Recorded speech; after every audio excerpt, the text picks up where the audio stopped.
প্রায় মসজিদে দেখা যায় যে অনেক মুসল্লিরা সেজদার সময় পা মাটিতে থাকে না এবং অনেকের নাক মাটিতে লাগে না, তাদের নামাজ হবে কিনা?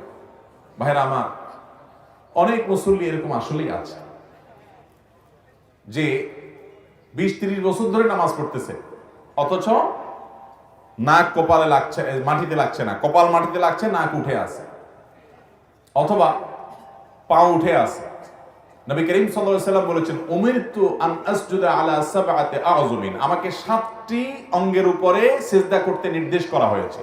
2 হাত, নাক, কপাল, 2 হাঁটু এবং 2 পায়ের পাতার আঙ্গুলগুলো, এই সবগুলোর উপর আমাকে সিজদা করতে বলা হয়েছে। এর কোনোটা যদি পুরো সিজদাতে একটুও না লাগে, আপনার নামাজ হলো না, ওয়াজিব তরক হয়ে গেল, আপনাকে সিজদা সাও দিতে হবে। হ্যাঁ, এমন হতে পারে যে পাওটা হঠাৎ উঠে গেছে, আপনি আবার নামায় ফেলছেন, তাতে অসুবিধা নেই, কয়েক সেকেন্ডের জন্য উঠে গেছে, সেটাতে সমস্যা নাই, কিন্তু নাকি লাগান নাই পুরো সিজদাতে।